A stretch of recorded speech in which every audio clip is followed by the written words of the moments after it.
Forest. I'm Spencer Callahan. I'd like to help. Spencer Callahan is the one to see. Call 387-2323. LA filing number 16-7970. WNXX Jackson, KNXX Donaldsonville, and WDGL HD2 Baton Rouge. This hour brought to you by Spencer Callahan Injury Lawyers. LA 21 12681. Offices in Baton Rouge. Now, The Hunt Palmer Show. Waiting to rise again. You're listening to The Hunt Palmer Show. Brought to you by Quirks, Cajun fried fish and shrimp on 104.5 ESPN Baton Rouge. This is the moment you've all been waiting for. Locking down the middle of the day. Live from the Mercedes-Benz of Baton Rouge studio. This is Hunt Palmer. Off and running. Friday edition of The Hunt Palmer Show, presented by Quirks, Cajun fried fish and shrimp. Matt Musso filling in for Hunt Palmer today. Hunt will be back on Monday. Taylor Sharp on the audio board. Cassie Spazzali pushing the buttons, keeping us on YouTube and the video element of the show. Glad to have you all along for the ride as well. We got a jam-packed show here. LSU-Texas A&M in baseball Friday night, Bluebell Park over in College Station. Supposed to begin at 6 p.m. We'll see if that actually happens. Probably won't, but we'll see. There's some weather in the forecast that we'll get in here too momentarily. We'll have a few different segments to talk about that game and that series. Richard Zayn covers Texas A&M baseball for Tex Ags. He'll be here at the top of the second hour to give us the perspective of A&M and kind of some boots on the ground, how things are looking in College Station right now. Of course, Preston Guy in his normal spot at 1:15 here on a Friday. Plenty to talk about when it comes to recruiting with LSU. Obviously, the A.J. Haulcy news is front and center as the top available safety, number 2 safety in the portal, is set to visit LSU on Sunday. We'll get Preston to tell us the latest, how LSU feels about things going into that visit. Of course, Miami was heavily in the running. You saw them take a safety out of Tennessee from the Vols yesterday, so you would think that eliminates them. Is LSU the only team left at the table? All things we could talk about with Preston Guy as well here coming up shortly. So fired up for today's show. Let's start, though, with some LSU baseball and Texas A&M. Just some brief thoughts, kind of an overview, if you will, on the series. Again, like I said, we'll get a much more in-depth piece on the Aggies from Richard Zayn, and I'll give you my final series thoughts in the second hour.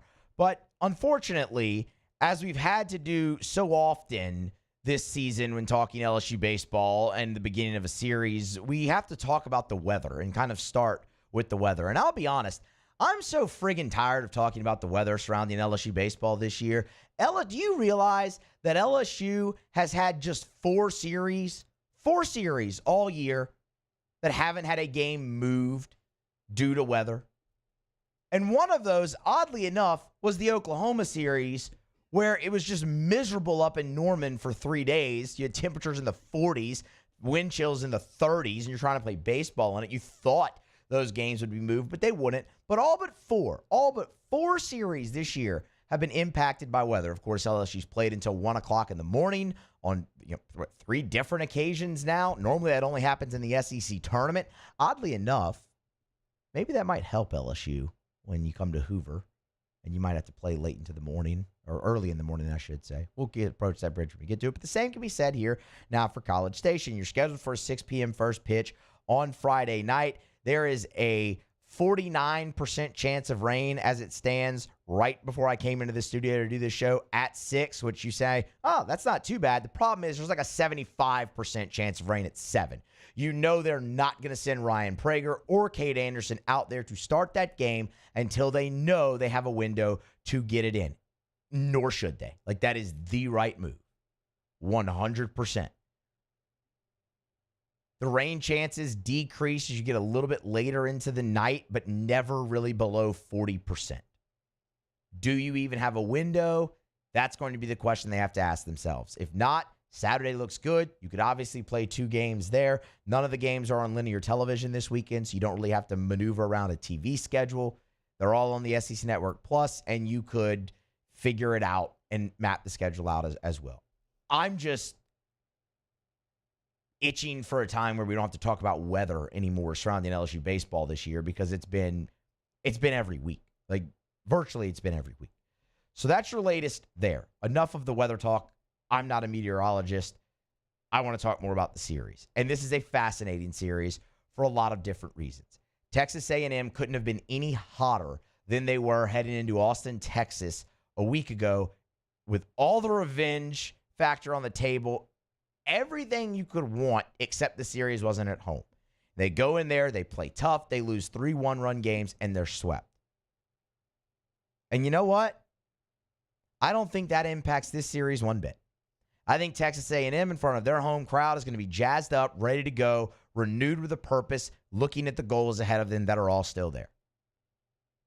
It is remarkable, the similarities to this series last year to this year, just in reverse. Texas A&M came into the box the very same weekend, mind you. Game 2 of that series was May the 4th. That's the date LSU won the series. May 4th is Sunday this year. It's the exact same weekend on the calendar.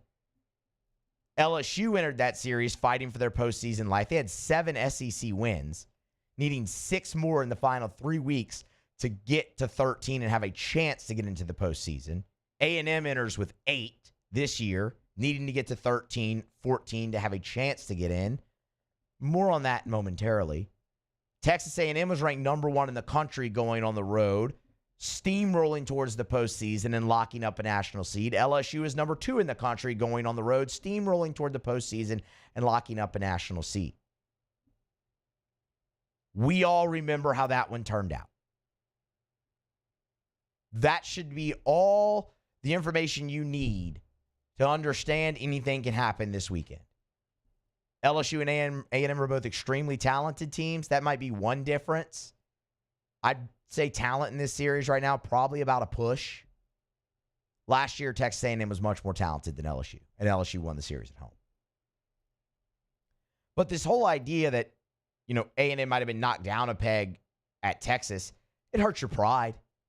Man, I mean, you had all year to look forward to that weekend, go against your former head coach. You're playing your best ball when it gets here, and you walk out of there with 3 losses.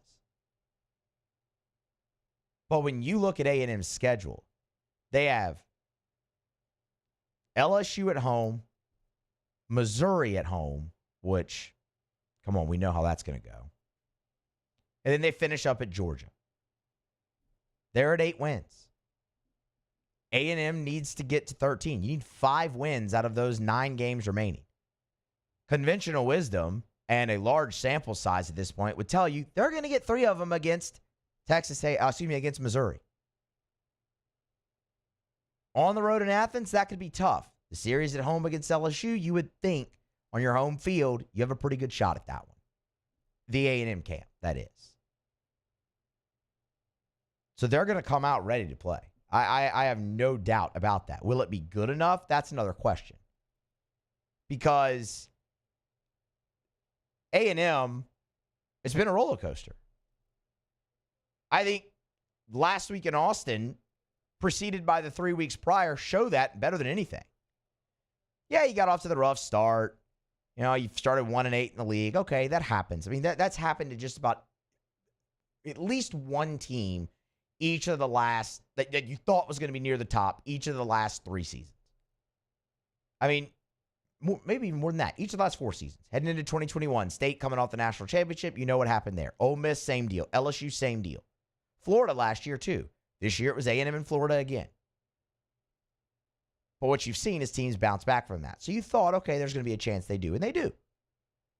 But A&M, when the offense has been struggling, the pitching's been good. When the offense has been humming, the pitching hadn't been there. They still haven't been able to really put it together, which is why they're still just on this up and down roller coaster of a track here on this season. Again, you couldn't have been playing better baseball. Offensively, especially heading into that series in Texas, and you lose 3 one-run games. The offense sputters, but you pitched phenomenally. So the better question is not if A&M is going to be fired up, ready to go in this series, because I have no doubt about that. The better question is which Texas A&M team shows up and which version of that does LSU match up better against? Does the team that's going to slug the baseball show up but struggle on the mound, or is it the team that's going to dominate on the mound but struggle to get the ball, get runs across the plate, put the ball in play, things of that nature? And which one does LSU match up better against? I would tell you I like LSU much more in a slugfest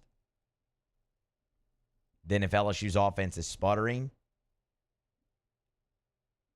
because you kind of saw that the first two games where pitching held an upper hand over LSU a week ago against Tennessee. Now, you won one of them, and that could very well happen here too. But even throughout the struggles, I would look at LSU's offense. There's some things I like matchup-wise in this series that we'll get into later, but that's still the strength of your team. So we'll see.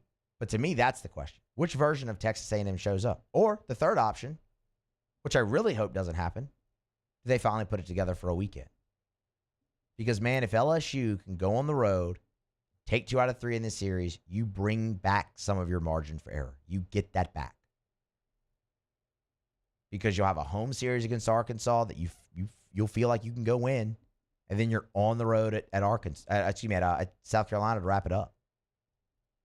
You don't win this one, you still are operating with very slim margin for error. Winning it gets it back a little bit. We'll see. As I said, we got plenty more coming on this series. Just kind of wanted to give you some overarching thoughts kind of to kick off the show. Richard Zayn from Tex Ags will be here straight up 2 o'clock. Then I'll give you my final thoughts on the series and a pick before we get out of here. It's the Hunt Palmer Show on a Friday. We're presented by Cork's Cajun Fried Fish and Shrimp. Musso in for Hunt. We're going to grab a break. Preston Guy on the other side. Stay here. The Hunt Palmer Show. Highland Insurance Group, HighlandIG.com is the website. Property and casualty or group employee benefits. Your one-stop shop for all things insurance is, of course, the Highland Insurance Group. If you're a business owner and you don't have a great relationship with your insurance broker, they're just the guy who came with the lowest premium number, that's one way to handle it, but it might not be the best way, especially when something happens. Whether it's a hurricane or a car accident or a cyber breach or a lawsuit or an injury. When that happens, you're going to need your insurance to respond. And if you only have the insurance in place because it was the cheapest one, it may not. Jonathan Carver and his team can be a trusted advisor and a part of your team as a business to make sure that your business continues to run even if the event happens. Give them a call or check them out online, HighlandIG.com. They're right here in Baton Rouge, but they can help you out statewide. It's Jonathan Carver and his team at the Highland Insurance Group. They're online at HighlandIG.com. At Bayou Automotive, we believe in a sales process that puts you first. We want you to experience an easy purchase with clear pricing and great service. Let Bayou Ford and Bayou Chrysler Dodge Jeep Ram be your trusted partners in finding your perfect vehicle. The crew at Bayou Automotive is going to do right by you. These are the luckiest ice cubes in the world. They could have been a thankless bed for an all-you-can-eat salad bar. But instead, they've been called upon to cradle and cool a crisp, refreshing Dos Equis. Looks like the lucky just got luckier. Dos Equis.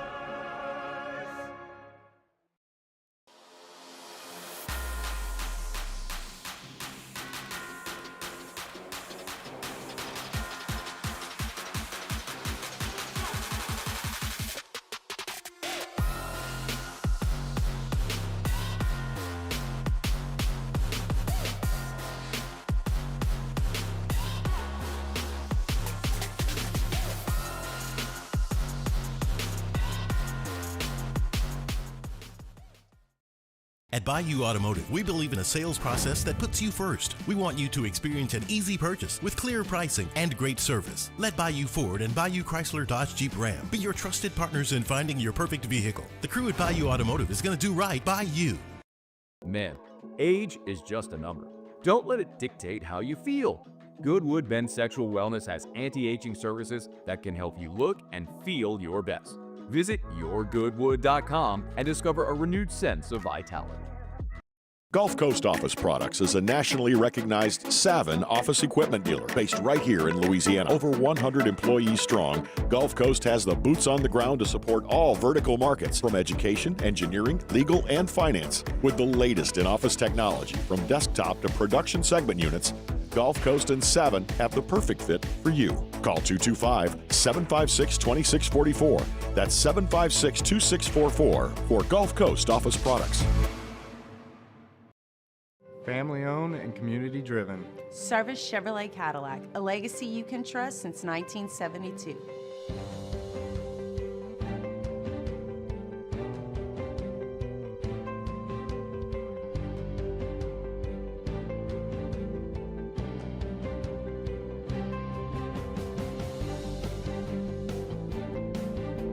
Service Chevrolet Cadillac, our family serving your family. For over 50 years.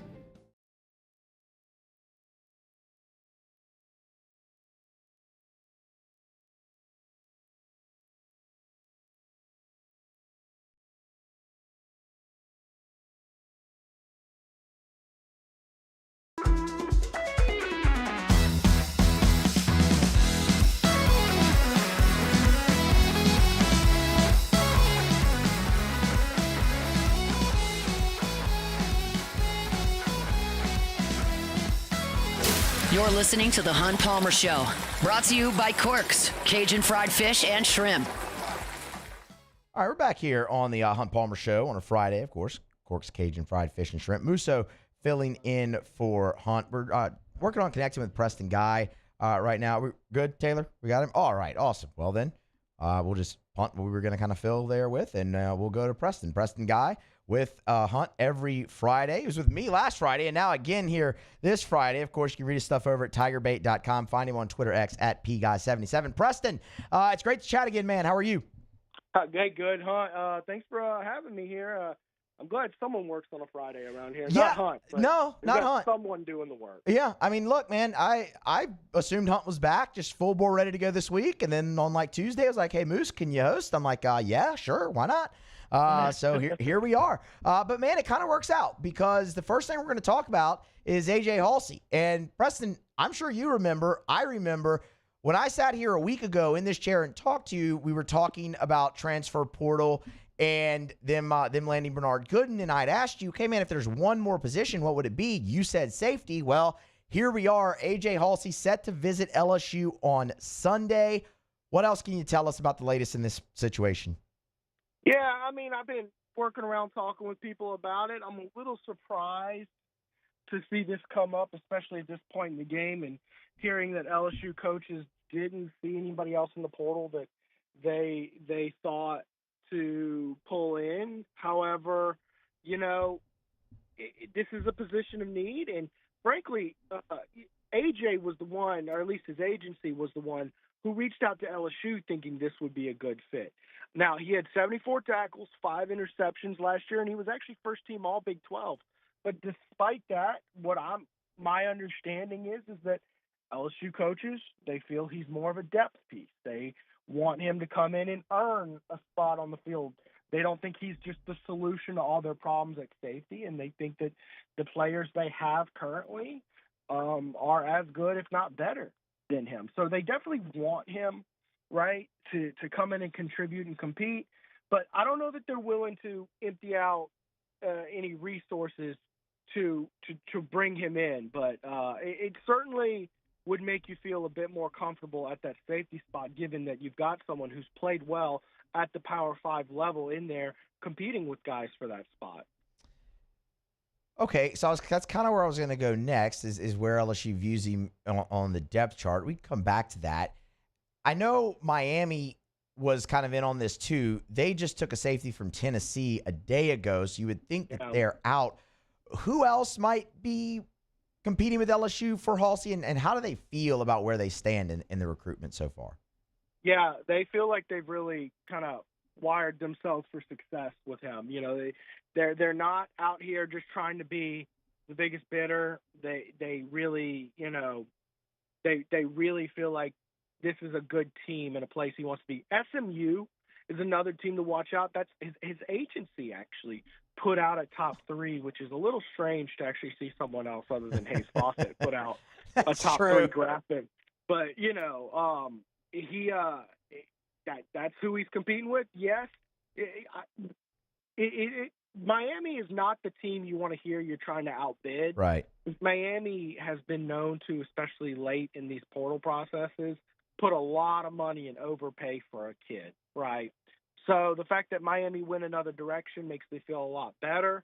I think LSU wants him. I think LSU fans are on the same page, though, when they say you want him, but you don't want to clear yourself out to where it's costing you a player, say, in next year that you really want to get him, or maybe even a high school kid, right? Yeah. Has he visited SMU? Do you know?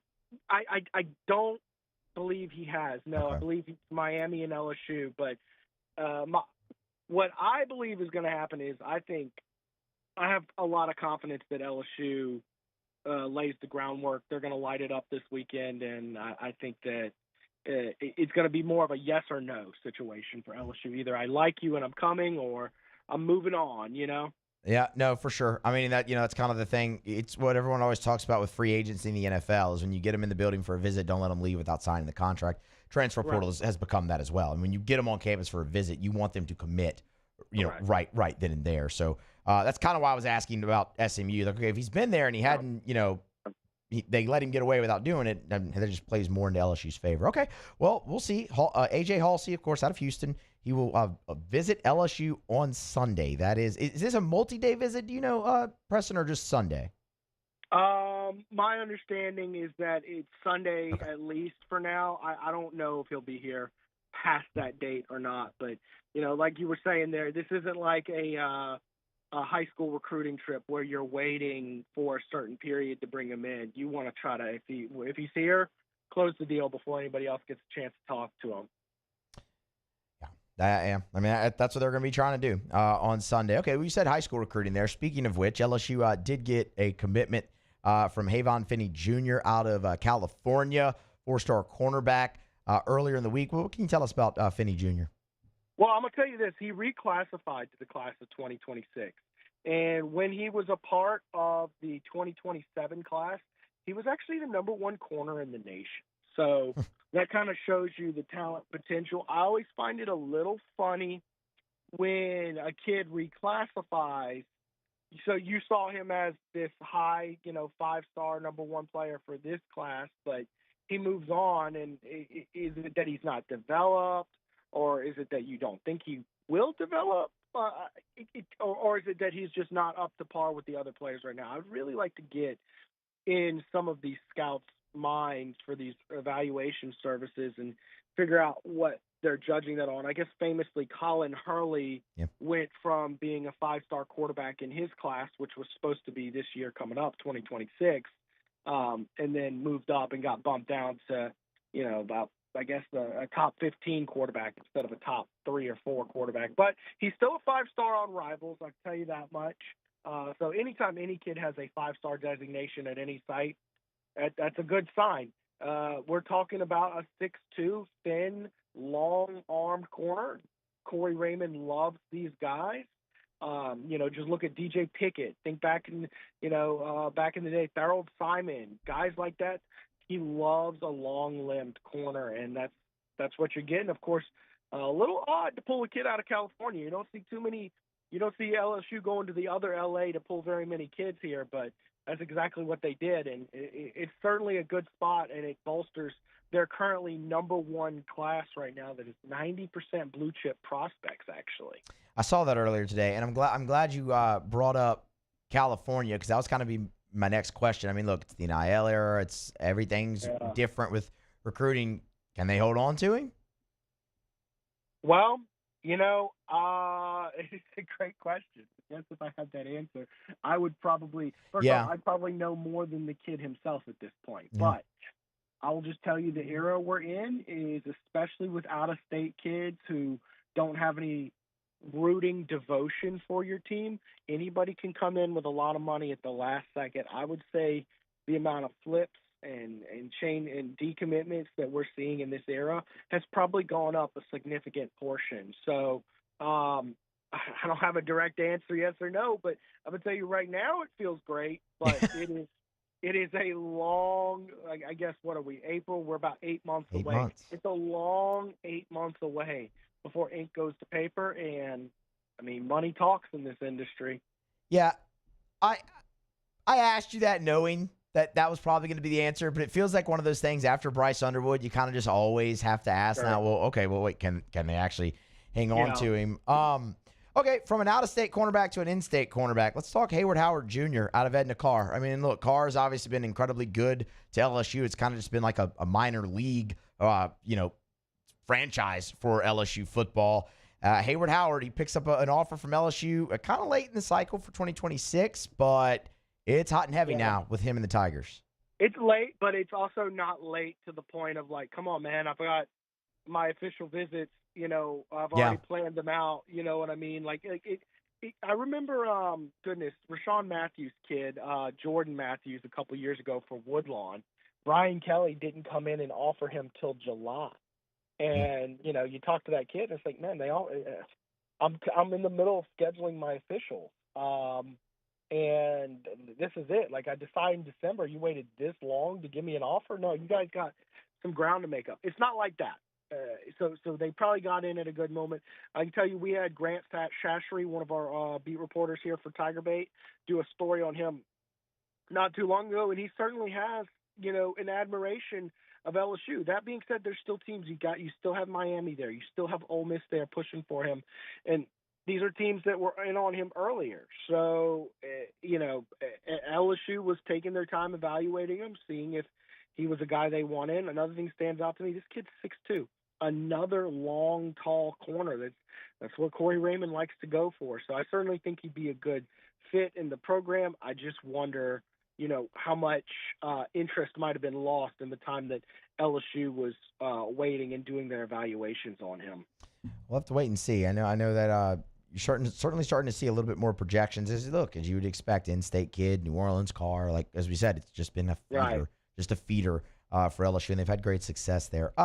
Talking with Preston Guy, of course, covers LSU football and recruiting over at TigerBait.com, so you can find his stuff. Of course, get him on Twitter X at PGuy77. Listen to him here every Friday on the Hunt Palmer Show. Preston, kind of want to step away from recruiting for a little bit because, what's interesting after the draft passes is it's not just, it's look at all the guys that signed. It's obviously your NFL team you're excited about, but you also have to then turn your focus on replacing the guys that your college team lost. The biggest one that LSU lost is Will Campbell, and those are huge shoes to fill. Tyree Adams going to get first crack at that. Confidence level there, and maybe a little bit about what you saw from him in spring, showing that he's maybe ready for that spot. I'm not so certain that anybody on the offensive line should feel safe given what we saw in the spring where these edge rushers frankly dominated. In that spring open practice where they allowed fans in, I think we counted 6 or 7 sacks. I think that there's a lot of room for improvement across this offensive line. The thing that stood out to me is they went with all veterans for the whole spring practice instead of the incoming guys, that they brought in highly touted both transfer portal guys and highly touted freshmen. And we didn't see any of the newcomers even sniff the first team while we were there. I mean, it was very much so returning starters. I do think of the guys in their positions, and this is all 5, I think Tyree Adams is the one that the coaching staff has the most faith in. They really like him as a nimble left tackle. But, man, I wouldn't be surprised if that starting 5 that you saw in spring camp, if none of the 5 guys are starting in the position they're at. Of course, the most surprising would be Tyree Adams to be moved out of his spot. But it really, that wouldn't surprise me to see him move to another spot or see another guy hit that. It just, I think it needs some shaking up, and they have a lot of new faces that they were just getting put into the system and evaluating before they really injected into a starting role. Okay, so if Tyree Adams would be the least likely to lose his spot, who would you – I'll ask it this way. Who would you not be surprised to see not on that starting 5 come fall camp? Well, I'm going to tell you one thing that I almost expect to see is DJ Chester slid inside. So, again, I was saying in the spot that they're at. Right. That's kind of what I was getting at. That would be something like Braylon Moore, a veteran center from Virginia Tech. I could very easily see him slide in as your starting center and DJ Chester slide out to guard for either Mabinga or one of those guys, right? Weston Davis is a guy they really like his upside. They brought in Josh Thompson from Northwestern. They're currently working him at second-string right tackle, although he played guard for Northwestern. I mean, all of these positions, man, I mean, if any one of them you looked up and they weren't starting at where they were starting in spring, I would probably just – it wouldn't even be a click on the radar for me. It's like, oh, yeah, that makes sense. We'll see, man. I mean, look, it's the most interesting position for LSU heading into the season because you're replacing 4 starters. And outside of Garrett Dellinger, you had remarkable health on that unit a year ago as well. So, I mean, when you turn over that much and struggling to run the ball like they did, there's going to be a lot of eyes on that spot. And through spring, they ran out a lot of different combinations, not too much to glean. So it'll be a talking point throughout the rest of the summer and obviously through fall camp before they kick it off against Clemson on August 30th. He is Preston Guy.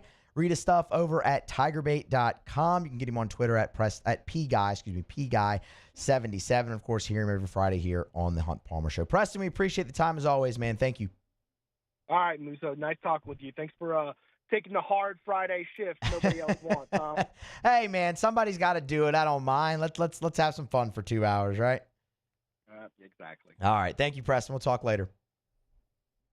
All right, that is Preston Guy. We are due for another break. When we come back on the other side, what is the most glaring hole the Saints have left to fill, and what are their options to do so? There's a few that stick out amongst the crowd.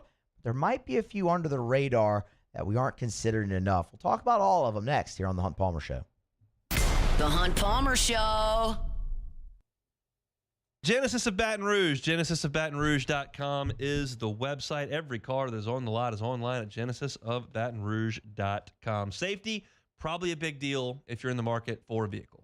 If you go shop at Genesis of Baton Rouge, you will know that you're getting behind the wheel of one of the safest cars on the road because every single model on the line, every single model was a IIHA top safety pick. Some of them were top safety picks plus. So from the entry level to the highest end, you're talking about a car that is among the safest on the road. That's a big, big deal.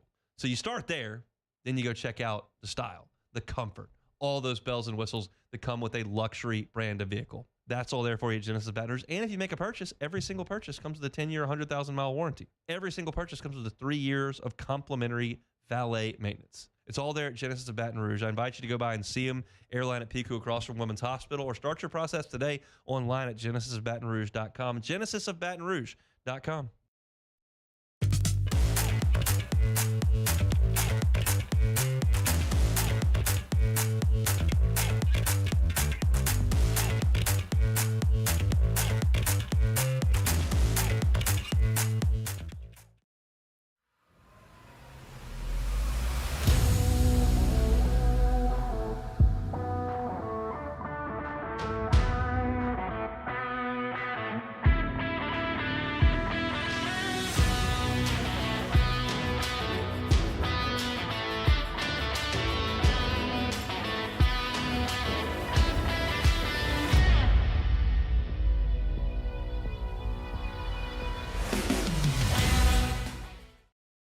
ED, low T, or simply seeking to optimize your health and performance? Goodwood Men's Sexual Wellness offers a range of discreet services to address your specific needs. We empower men to reclaim their health and confidence. Visit yourgoodwood.com. These are the luckiest ice cubes in the world. They could have been a thankless bed for an all-you-can-eat salad bar. But instead, they've been called upon to cradle and cool a crisp, refreshing Dos Equis. Looks like the lucky just got luckier. Dos Equis. At Ochsner, we know healing is a team sport. That's why we've partnered with world-renowned orthopedic surgeon Dr. James Andrews to create the Ochsner Andrews Orthopedics and Sports Medicine Institute. Whether you're a professional athlete or a weekend warrior, our team of specialists are dedicated to getting you back in the game. So whatever your reasons are for reaching your personal best, we've only got one: you. Ochsner Andrews Institute. Long live you. Family owned and community driven. Service Chevrolet Cadillac, a legacy you can trust since 1972.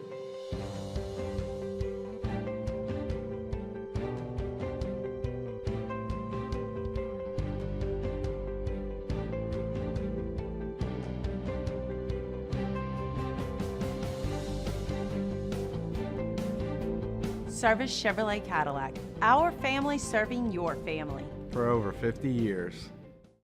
At Bayou Automotive, we believe in a sales process that puts you first. We want you to experience an easy purchase with clear pricing and great service. Let Bayou Ford and Bayou Chrysler Dodge Jeep Ram be your trusted partners in finding your perfect vehicle. The crew at Bayou Automotive is going to do right by you.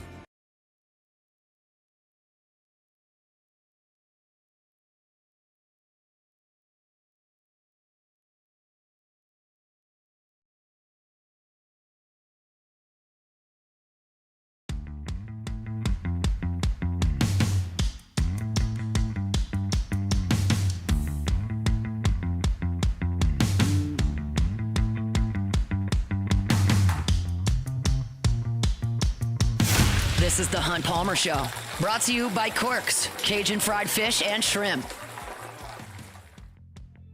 LSU men's basketball just picked up their 7th transfer portal commitment. PJ Carter, a guard out of Memphis. We'll touch on that to close hour number 1. Right now, though, since I teased it going into break, I do want to talk New Orleans Saints. So, this time last week, the first round of the draft had come and gone. So we're not quite a week removed from the entire draft, but we're getting close. And the dust is continuing to settle. And when you look back at New Orleans, I mean, a lot of the conversation this week has been spent on Tyler Shuck, as it should be, and Kelvin Banks. All of that makes sense. Offensive line was a huge need. You knew you needed quarterback as well. The Shuck pick was pretty polarizing in a sense as well, because, man, could you have gotten him later in the draft? All those reasons, we don't need to rehash those. They've been talked about plenty throughout this week as the dust has been settling. But if you remember our months-long conversations about what New Orleans needed to accomplish in this draft, remember what everybody said? They have so many needs, you can't really go wrong. Make your pick. You need it. Well, it was very true. And New Orleans had 9 selections. And I certainly didn't think they were going to make all 9 picks because they never use all of they never make all their picks in the draft. You most likely didn't think they were going to use all 9 picks because they never make all their picks in the draft. Well, they did. And it's a good thing they did because, again, our conversations. You have so many needs, take a pick. Make your pick. Can't go wrong. For the large majority, the Saints filled all their needs. You got Kelvin Banks, all right, offensive tackle. Quarterback depth, Tyler Shuck, love it. Devin Neal late, which everyone loves as a value pick. Running back, awesome. Vernon Broughton, defensive tackle, great. You even signed an edge, undrafted free agent in Jasheem Davis out of Wake Forest, who looks like he has a great shot to make this team. Cornerback, Quincy Riley, perfect. Safety. That was I'm blanking on his name, from Virginia. Sanker, Jonas Sanker. Go down the list. They hit them all. The one they didn't hit, well, that was wide receiver. And it's the one that they still need. And specifically, a possession receiver. And what's so interesting with the Saints at wide receiver right now is even knowing like that's what they need, they just haven't gone and got it. And look, Mickey Loomis said post-draft, that's the spot. It's the one spot they would have liked to have been able to get somebody. And there were a couple spots in the draft they thought they would, but the guy they wanted was taking a couple picks ahead of them. And they didn't like him enough to want to trade up, and or they couldn't find a partner to trade up to make it done, get it done. Okay. But even in the undrafted free agent pool, the Saints signed 2 receivers. And I'll ask you another question. When talking about the Saints, when talking about possession receiver, what's the one thing everyone throws out? The size. That's what you need. Right? Man, Chris Olave, Rashid Shaheed, you love it. Well, they're both right around 6 foot. Same deal with Brandon Cooks, who you brought in. Okay, well, undrafted free agents. Did you go get some size? You brought in 2 wide receivers? No, you didn't. Chris Tyrese, 5'11". Moochie Dixon is 6 foot tall. Both under 200 pounds. They're made in the same mold as Olave, Shaheed, Cooks, all the guys that you have. Even Mason Tipton from a year ago. They have to go out and get size. They have to go out and get a possession receiver. And you know some of the names that we're going to go through here, especially the first 2 we're going to talk about. But there's some others to keep an eye on as well. Now, The Saints have $27 million in cap space right now to use. I want to preface this next part of the conversation by saying this. I don't care how much money the Saints have in cap space. I don't think they're going to be very good next year. You're probably in the same boat. You probably don't think the Saints are going to be very good next year. But the New Orleans Saints are going to go try to win now. They're going to sign veterans, and they're going to do their best. And in reality, it probably won't work out or amount to much. But since that's what they're going to do, and they're going to try to create the best version of this team, how do they do that, and what receiver can help them? First on that list is going to be Keenan Allen. That's the name you've probably heard most, and you should. Keenan Allen's a veteran in this league. He's been awesome, 6-time Pro Bowler, all of those things that you kind of know. He's got experience in Kellen Moore's offense, 1 season in 2023 with the Chargers, and boy, did he shine that year. 108 receptions, which is the most in his career. 1,243 yards, which is the second most yardage in his career. 7 touchdowns, second most touchdowns in his career. He was awesome in Kellen Moore's offense. Now, they needed him a little more because there were some injuries in the Chargers receiving core, but he shined. You look a year ago, he played in 15 games, but it was some low marks in his career in Chicago. Put him back in Kellen Moore's offense, that could look good. Like, that could work. But by his own admission, Keenan Allen, after the 2024 season he just spent in Chicago, said on record about his future, Los Angeles. He'd like to get back to Los Angeles, whether the Rams or the Chargers. Yes, he'd stay in Chicago, but the caveat there is he moved out there alone. He kept his family in Southern California, which is why he would like to get back there. Things can change. Maybe the Chargers, the Rams don't have a spot for him. He wants to play another year, and New Orleans comes with a really good offer and reunites him with Kellen Moore. That could work. What if it's not Keenan Allen? Because, again, that's the name you've heard most. What if it's not him? Who else? Amari Cooper would be next in line. And, again, it makes a lot of sense. Amari Cooper, high draft pick when he came out of Alabama, spent 3 years in Kellen Moore's offense in Dallas and had great success. In 2020, most receptions in his career, 130. 2 1,100-yard seasons, 1 Pro Bowl. All of that under Kellen Moore. The issue with Amari Cooper is in the last 2 years combined, he's played in 14 games. The durability might not be there. And if you're the Saints and you're adding somebody, you better add somebody durable because of the struggles you've had in the training room the last 2 seasons. None bigger, none worse than a season ago, but the last 2 years. So you better bring in somebody durable. And if it's not either of those two, I'll throw out a couple more names for you. One of them's DJ Chark. And hear me out. I understand the production from DJ Chark hasn't been great really over the course of his entire 7-year career in the NFL. He had the 1 Pro Bowl year in Jacksonville where he went over 1,000 yards, and he was awesome, and it looked like, man, they got such a steal. There's been some injuries involved as well. I mean, well, he didn't make his debut a season ago for the Chargers until week 10. And even then, he only played in 7 games. And even with that, he only had 10 targets on the year. But Chark's the youngest of these guys, but he's still towards the back end of his career. He'll be 29, at some point during this season in 2025. But it would also just fit kind of what the Saints have been doing lately. And that's bringing back guys with Louisiana ties or having played for LSU later in their career. Tyrann Mathieu, Devon Godchaux, Jarvis Landry, Will Clapp, even Justin Reed, Louisiana guy, didn't play for LSU, but Louisiana guy. That is a route they have gone.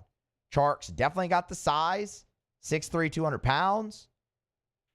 And albeit 1 year, he's proven that he can do well in the NFL. And the key thing with that is you're not asking him to go out there and be a 1,000-yard receiver. You're asking him to win some one-on-ones for you. And given the ties to the state and them leaning into that a little bit more, I think that would absolutely be an option. You can get him cheap. Made $3 million a year ago. But with your cap space, would you want to spend a little bit more? The other one I would throw out would be Nelson Aguilar. But again, he fits more into the mold of a Chris Olave, a Rashid Shaheed. That's kind of why I saved him for last. Because for me, that's not really what you're looking for. 6 foot, 200 pounds. And what's Olave? Like 6'1", 197? Like, pretty comparable. Outside of the 1 year in Philly where he dropped everything and everybody just started a narrative that he was a bad receiver, Nelson Aguilar's been pretty darn good over his decade-long career in the NFL. He's been durable. You like that? Guys played in double-digit games all 10 years. So you love to see that. But again, the production, down. You're not asking him to be, the Nelson Aguilar of 2018 that caught 97 balls. That's not what you're looking for. You just need that compliment. Because you feel good with Olave and Shaheed, given Olave's health, to lead you as a 1-2. Do I think Rashid Shaheed's actually a number 2 in the NFL? Not really. I think he's a really good number 3, great deep threat guy who can stretch the field, big play caliber receiver. That certainly has a role. But also, with Olave and Shaheed as your 1-2 last year, when you were healthy, you saw the Saints get off to a record-setting offensive start. So who's to say that can't work? But you have to go out and find the big body guy. And so far, whether they had their eyes on somebody in the draft and it just didn't work out like Mickey Loomis said, they just haven't gone after that player. And I'll point to the undrafted rookies they brought in one more time. 5'11" and 6 foot. You just keep bringing in guys that look like Chris Olave and Rashid Shaheed. You have to bring in a wide receiver, and they have to be that possession-type guy because you have lacked that ever since the Michael Thomas saga started and ended. Once the injury bug started biting Thomas, you were never able to replace that. And now that he's out the door, haven't been able to replace it. And that's the one thing you need, regardless of who's playing quarterback. Whether it's Tyler Shuck, whether it's Spencer Rattler, whether it's Jake Haener, whether it's Derek Carr. They have to have a guy they know they can go to, put up the 50-50 ball, throw into tight coverage, that guy's going to come down with the football. And right now, they lack that. Those are 4 options. Your top 2 and a couple guys to consider. They all fit with New Orleans for different reasons. You got the cap space. You're hell-bent on proving that you can compete now. Well, let's see it. Go out, sign someone, see if you can compete now. I don't think they can. But we'll follow along as they make their latest effort here in 2025. All right. We're going to grab a break, come back on the other side, tell you about P.J. Carter, the latest addition to LSU men's basketball's transfer portal class. That's next to close out hour number 1 of The Hunt Palmer Show. The Hunt Palmer Show.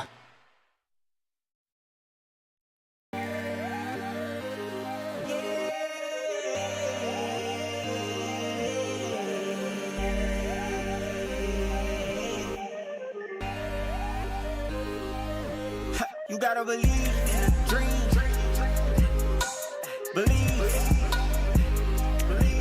You gotta believe in a dream.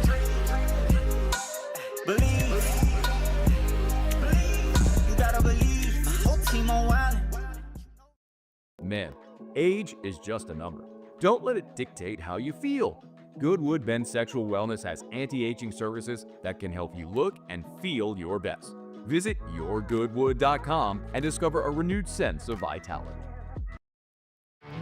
There it is, the extra mile, on the border of expected and extraordinary for those willing to go further, like vans customized for work or play, with safety and tech to keep you connected. Supported by a 5-star sales, service, and finance team, and backed by the 1-star you know. So go the extra mile. It's never crowded, because so few have what it takes to go there. Mercedes-Benz Vans.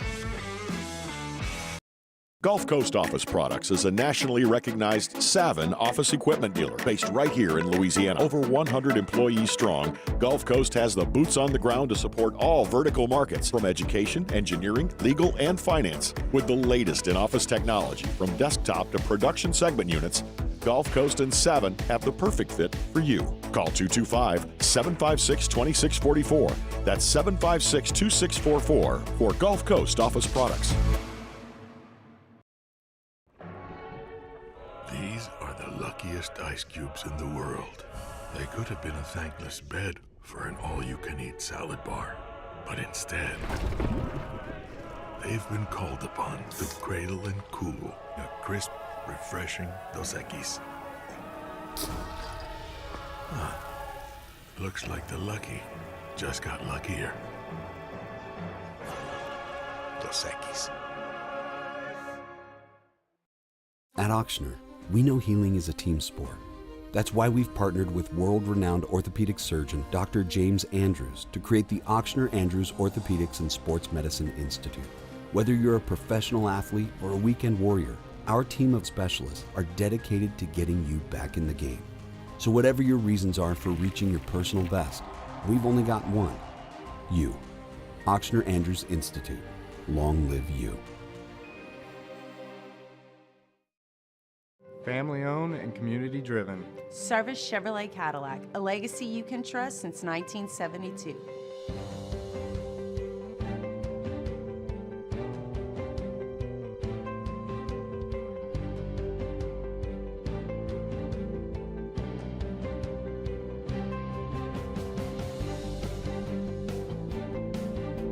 Service Chevrolet Cadillac, our family serving your family. For over 50 years. Looking for the ultimate game day experience? Come to the Queen Casino in Baton Rouge. Wall-to-wall TVs mean you'll see every touchdown in HD. Place your bets and feel the thrill of every play with our DraftKings Sportsbook. The Queen Casino, where every moment is a win. At Atmos Energy, our Smart Choice solutions help customers save energy and emissions with rebates up to $500 off high-efficiency natural gas appliances, smart thermostats, and weatherization upgrades. Together, we're fueling our energy future.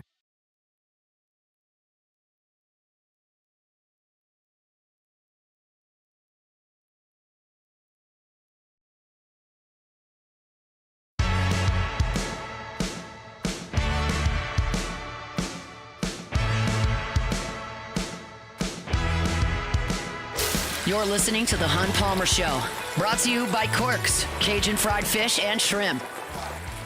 All right, Matt McMahon and the LSU men's basketball team at it again for the second time this week. Of course, earlier in the week, they had Pablo Tamba out of the transfer portal to give them 6. As we were talking to Preston Guy earlier in this hour, LSU pulls off another one in the transfer portal. Memphis transfer guard P.J. Carter pledges to the Tigers, signs with the Tigers. The LSU basketball program has already announced it officially, so he is the 7th member of LSU's transfer portal class. We'll get into some numbers here momentarily, but a little bit on P.J. Carter. Again, as I said, out of Memphis, 6'4", immediate addition to your backcourt, but not in a starting role. He's going to be bench, which when we get into numbers, it'll make a lot of sense. But the firm reason, the one reason I like this a lot is why you look at it, and he averaged just 5 points per game for Memphis a year ago. He was a massive three-point threat for them. And LSU, it tracks with what they've done in the portal. They have added three-point shooters, whether it be DJ Thomas, Rashad King, Max McKinnon is a sharp shooter from out there. Even some of the wings you've added stretch the floor and can shoot the three-point shot. And that's what Matt McMahon wants. He wants LSU to be able to shoot from range. They thought they had that figured out a little bit coming into this season. You remember early, they were shooting threes like nobody's business, just jacking them up. They weren't falling. You weren't good at it. And eventually you realize that, said, okay, well, let's figure out a way to win in a different way.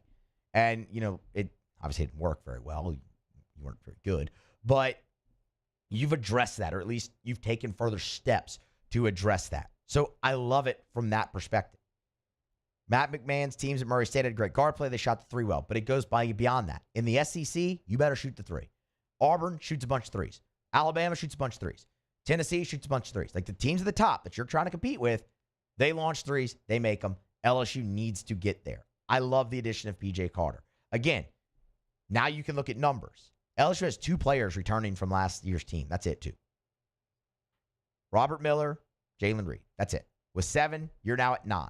LSU's not going to get to 15. We know that because of NIL, and they're going to spread their resources out more evenly among the team or be able to pay, better players, use their resources that way, pay more to better players to get them here. Right now, you're at 9. You need more than 9, so they're not done. I would tell you 11 to 12. Probably a good sweet spot there. Once you get to 10, you have 2 rotations you can go in there, and you get a little more guys at the end. You feel like you've got your starters figured out. You've added that, with DJ Thomas and King and guys that we've mentioned. Now you're trying to build the depth of this team. And I think P.J. Carter could be an awesome depth piece, especially giving you a spark shooting off the bench like he did for Memphis a year ago. We'll see. I don't think they're done yet, being at 9. But I like the addition of P.J. Carter an awful lot. All right, hour number 2 is next. Richard Zayn to talk Texas A&M. The Hunt Palmer Show. At Bayou Automotive, we believe in a sales process that puts you first. We want you to experience an easy purchase with clear pricing and great service. Let Bayou Ford and Bayou Chrysler Dodge Jeep Ram be your trusted partners in finding your perfect vehicle. The crew at Bayou Automotive is going to do right by you. Gulf Coast Office Products is a nationally recognized Savin office equipment dealer based right here in Louisiana. Over 100 employees strong, Gulf Coast has the boots on the ground to support all vertical markets from education, engineering, legal, and finance. With the latest in office technology from desktop to production segment units, Gulf Coast and Savin have the perfect fit for you. Call 225-756-2644. That's 756-2644 for Gulf Coast Office Products. The Windsor Senior Living Community in Mandeville, Louisiana is a beautiful, vibrant apartment community geared toward seniors. They are nestled right in the heart of Mandeville, where seniors live a more carefree lifestyle in spacious apartments with the peace of mind that comes from having a little extra help. Call the Windsor at 985-624-8040 to schedule a lunch and tour. Come see how the Windsor can be your passport to peace of mind. ED, low T, or simply seeking to optimize your health and performance? Goodwood Men's Sexual Wellness offers a range of discreet services to address your specific needs. We empower men to reclaim their health and confidence. Visit yourgoodwood.com. At Bayou Automotive, we believe in a sales process that puts you first. We want you to experience an easy purchase with clear pricing and great service. Let Bayou Ford and Bayou Chrysler Dodge Jeep Ram be your trusted partners in finding your perfect vehicle. The crew at Bayou Automotive is going to do right by you. These are the luckiest ice cubes in the world. They could have been a thankless bed for an all-you-can-eat salad bar. But instead, they've been called upon to cradle and cool a crisp, refreshing Dos Equis. Looks like the lucky just got luckier. Dos Equis. At Auctioner, we know healing is a team sport. That's why we've partnered with world-renowned orthopedic surgeon Dr. James Andrews to create the Auctioner Andrews Orthopedics and Sports Medicine Institute. Whether you're a professional athlete or a weekend warrior, our team of specialists are dedicated to getting you back in the game. So whatever your reasons are for reaching your personal best, we've only got one: you. Auctioner Andrews Institute. Long live you. Gulf Coast Bank and Trust is giving our customers the power to bank anywhere, anytime during this challenging event. And we're right there with you. Our mobile banking app is a smart way to manage your money and time. Gulf Coast Bank and Trust, the bank that cares about you.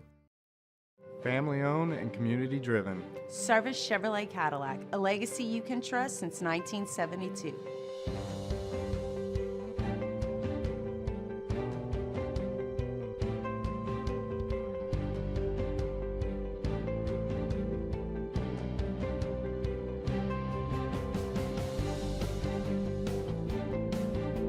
Service Chevrolet Cadillac, our family serving your family. For over 50 years.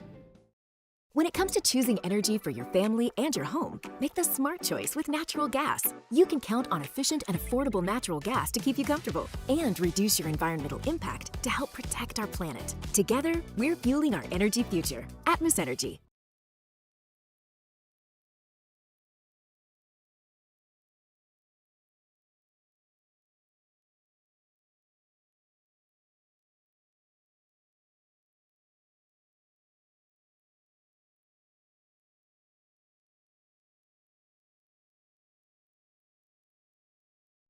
Sports Center. I'm Doug Brown. Only one game in the NBA playoffs tonight. Game 6 for the Warriors and Rockets in San Francisco.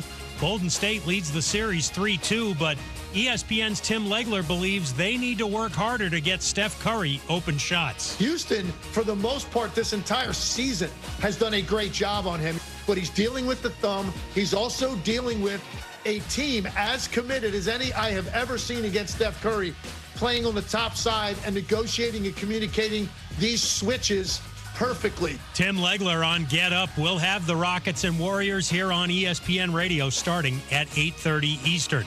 The NBA's winningest coach, 76-year-old Greg Popovich, will become the Spurs president of basketball operations after 29 years as head coach. Popovich suffered a mild stroke 6 months ago and missed the rest of the season. Assistant Mitch Johnson is now the head coach after serving as interim.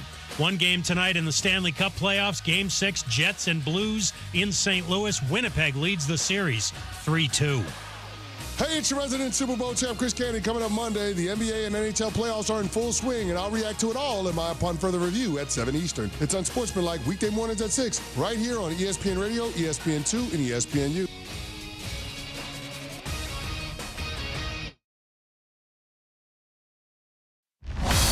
Now, The Hunt Palmer Show. Waiting to rise again. You're listening to The Hunt Palmer Show. Brought to you by Corks, Cajun Fried Fish and Shrimp on 104.5 ESPN Baton Rouge. This is the moment you've all been waiting for. Locking down the middle of the day. Live from the Mercedes-Benz of Baton Rouge studio. This is Hunt Palmer. Off and running, hour number 2, Hunt Palmer Show. Musso filling in for Hunt today. Taylor Sharp, Cassie Spazzali along for the ride, and glad you are as well. Pretty baseball heavy as LSU and Texas A&M, their series, pivotal series for both squads, nears. With that, we'll actually go out to College Station right now. Talk with Richard Zayn, covers the Aggies for Tex Ags on Twitter, X at Richard Zayn 32. Richard, we appreciate the time, man. How are you? I'm good, guys. How are y'all? And more importantly, how is the weather in Baton Rouge? Because I keep poking my head out here in Aggieland. No rain yet, but the forecast kind of makes me feel like we might not get a game in this evening. I'm glad you led there. That's where I was going to lead. The weather in Baton Rouge today has been pretty nice. There's supposed to be some rain here tomorrow. So it really feels like anywhere they were playing this series, we would have been fighting the raindrops. Richard, LSU has had to move a game in all but 4 series this year due to weather. So they're quite accustomed to this. Okay, so let's actually start there then. No rain yet.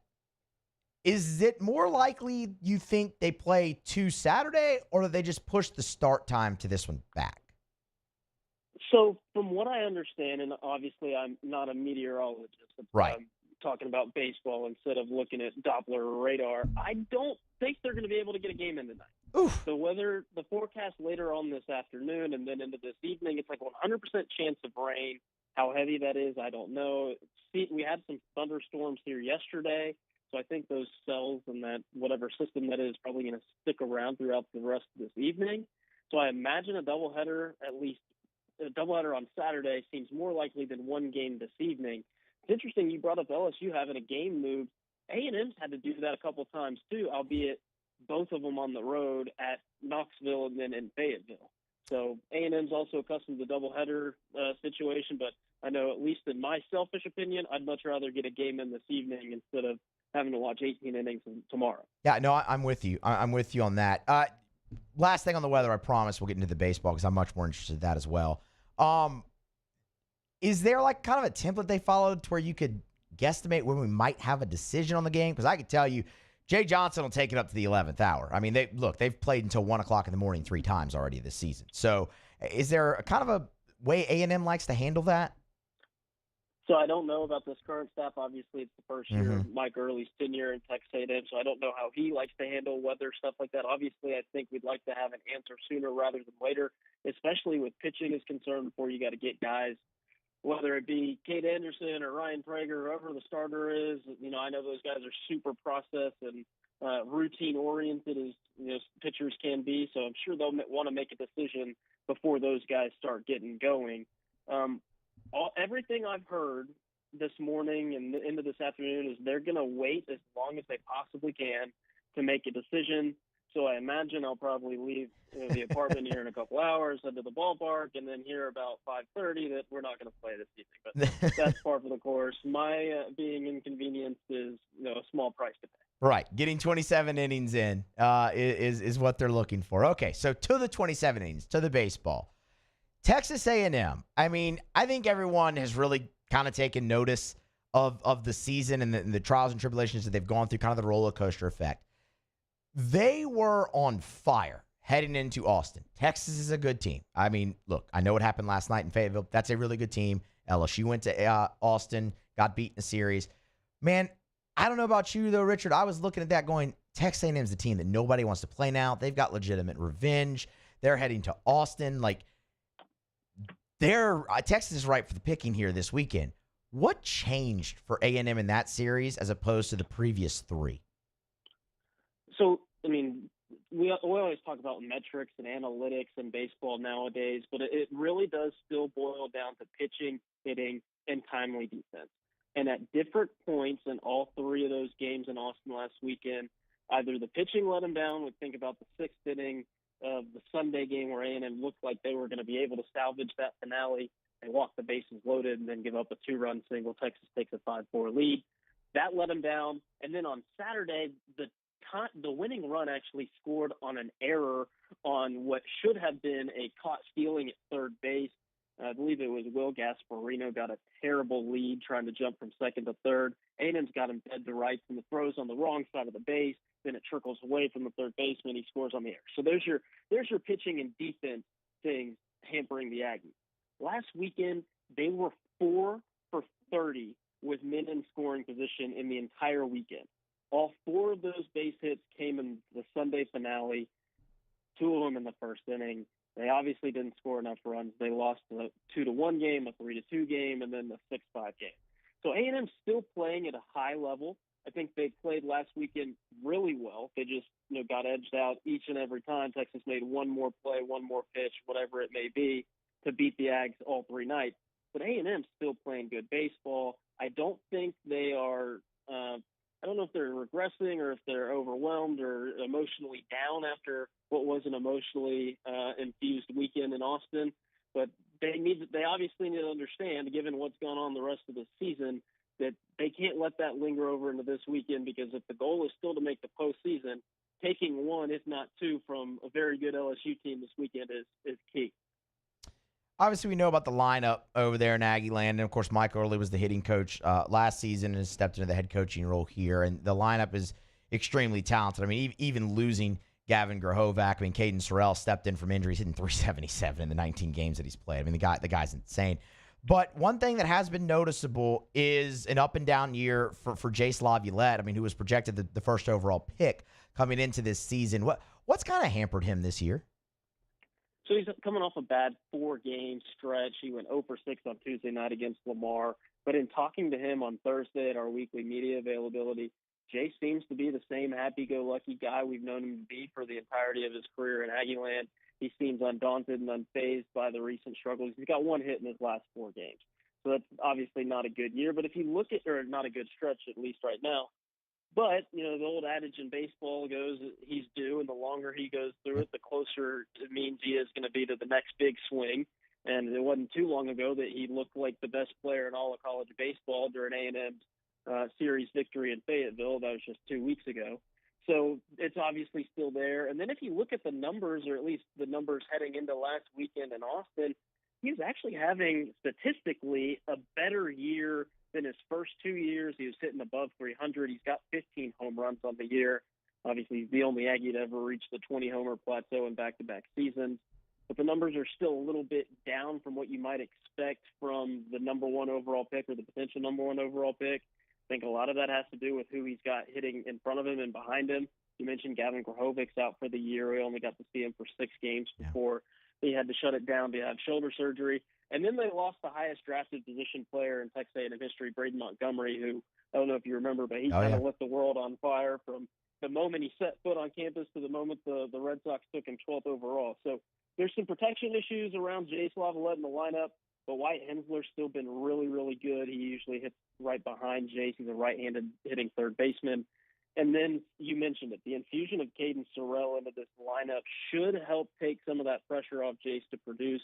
He's been fantastic since he's come back from that hamstring issue. So Jace has been good. He hasn't been good the last 4 games, but that's just one more day closer to having a breakout.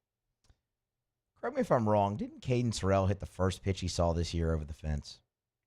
I don't know if it was the first pitch, but it was definitely his first at bat. It was his first at bat. Okay. It was definitely, and it was in the air forever. I mean, a stewardess could have flown on it, kind of thing. But yeah, he's been hot. 9 homers in 19 games is just a ridiculous tear he's on. It was very much a remember me type moment when he stepped back into the box for the first time. Okay, so that's kind of the guys that headline the lineup. Is there any hole in Texas A&M's lineup this year? At times, I don't think even in winning series at Tennessee and at Arkansas, and then obviously sweeping South Carolina, I don't know if the entire lineup's been clicking all at one time. Right, Bear Harrison was looking like one of the best catchers in the conference on his way to all SEC honors. He was leading the league in OPS for a little bit when they went up to Knoxville and came back from Knoxville. He's kind of come back down to earth. And then, before Sorrell came back, it was kind of like a merry-go-round in left trying to find something to stick. They've now got 3 really good outfielders in Lavalette, Sorrell, and then the true freshman Terrence Keel II, who's not going to wow you with the power factor, but the contact and the speed is definitely something to take note of. They've started to get a lot more production from Ben Royo, the second baseman. He had 8 RBIs against Lamar on Tuesday night. I know it was Lamar, but he's got base hits in, I believe, 7 straight, something like that. And then Blake Benderup, a local kid in his second season with the Ags, playing first base, real big guy. He's got a hit in 9 straight, and I believe it might be 8 straight and 12 of his last 13. So they're starting to get production up and down the lineup. It's one of those things where if Jace Lavalette turns it on, or if Wyatt Hensler gets it to click for an entire weekend, the offense could be just as potent as we saw during that doubleheader up in Knoxville at the beginning of April. Talking with Richard Zayn, Texas Ags. Of course, you can find his stuff there. You can follow him on Twitter, X, at RichardZayn32. Let's flip it over to the pitching, and we'll start with Friday night, or game 1 in this situation with the weather. And Ryan Prager, I mean, the tear he went on in Omaha, he had a great season in general in 2024, but in Omaha specifically. And now, I look up, and, the numbers tell the story themselves, but as someone who's watched every start, what's really given Prager issues this year? Well, I don't know if the book's out on him or not, right? Because you think about what you mentioned, the Omaha start. He went 7, or he took a no-hitter into the 7th inning against Kentucky. That's the best I've ever seen him look. But he's also really matched aces in the league last year. Right? I think about the game A&M beat Arkansas 1-0 in 11 innings. Prager actually outpitched Hagen Smith, which is, I know, blasphemous to say out loud considering how great Hagen Smith was that night. But it's true. He went 7 innings to Smith's 6 innings. Prager's numbers, at least the metrics, the velocity's been down a little bit. But I don't know if that's really his struggles or really highlights the struggle. I think he's been a little bit more in the middle of the plate than we've seen him be over his tenure in Aggieland, his career in Aggieland. But what you're going to get out of Ryan Prager each and every night, whether he's on his stuff like he was that night in Omaha, or if he has to compete like he has through a lot of this SEC schedule, he is going to give it his all. He is going to eat some innings. He's going to give his guys a chance. I really thought that last weekend against Texas was more towards the mean from what we've seen of Ryan Prager in his career. He went 5 2/3. Obviously, he lost that game, but he only gave up 1 run. And, that kind of stuff happens. That's baseball. Sometimes your pitching, sometimes your offense doesn't get you the run support you need. But he's certainly capable of turning it on. It's just we haven't seen it too often against Southeastern Conference competition this weekend. But I still believe that whether it be this weekend or next weekend against Missouri or perhaps the regular season finale in Athens 2 weeks from now, that Ryan Prager is going to give you one of those vintage Ryan Prager starts. And if he can just get a couple of runs of support, the Aggies should be able to win that game because he is their ace, and they've got to hang their hat on him. And he's got to be that guy as A&M tries to make a push for the postseason and then into the postseason. Let's move to the bullpen here. I got a couple more for you, Richard. Your time is very much appreciated. I know Weston's been dealing with a little bit of an illness, but I saw that Mike Early said they expect him to pitch this weekend. But if he's not 100%, I mean, who are the other arms to keep an eye on in that Aggie bullpen? So they've got a couple of left-handers down there. Both of them are named Caden, so you can try and stay with me. Caden McCoy is a true freshman from up in Indiana. He's actually battling through a meniscus injury, but he looked fine in Austin last weekend. He pitched again, I believe it was Tuesday against Lamar. They describe him as a dog. Like the metrics and the numbers and stuff aren't super, eye-popping or eye-catching, but he finds a way to get out, and he's pitching well beyond his years. Like, he doesn't look like a true freshman whatsoever. And then Caden Wilson, is the other one. He's a sophomore left-hander.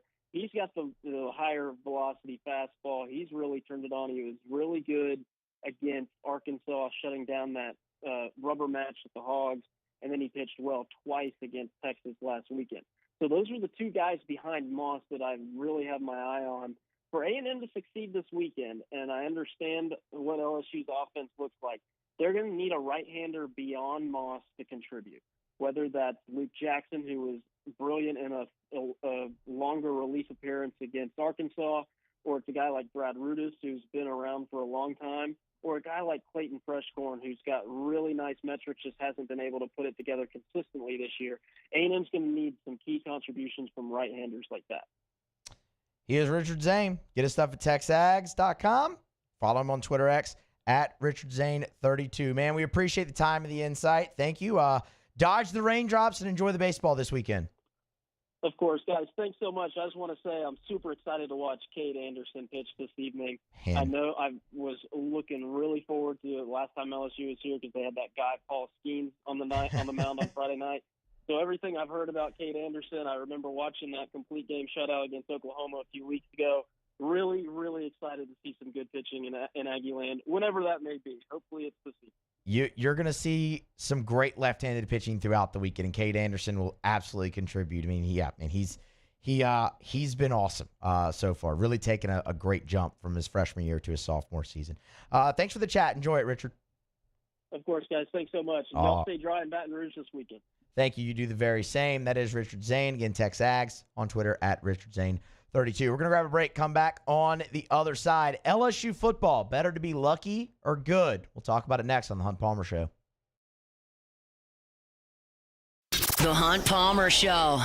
One Bath and Closets. OneBathAndClosets.com is the website. David Vaughn and his team, 30 years redesigning and remodeling bathrooms and closets. Whenever I say remodel, you might think, oh, that's a huge project, going to cost a fortune, going to take forever, have to leave my home. Well, that stuff can happen, but that's not really what we're talking about here. To further that point, let's just talk about something simple like a tub to shower conversion. That's not massively expensive. That's not super invasive. That's not super time consuming. It's a simple process that can be done if your bathtub is not used, if it's old and dingy, if it's not functional. You take that bathtub out, put in a glass walk-in shower. It changes the aesthetic, changes the functionality of your bathroom, adds value to your home. And David Vaughn and his team can help you with it every step of the way. They handle everything. You don't call him and then call the guy to handle this part, and this guy handles the floor. And one contractor, one call. It's One Bath and Closets. Find them online at onebathandclosets.com. Get that free consultation and get that process started today. It's One Bath and Closets. Find them online, onebathandclosets.com.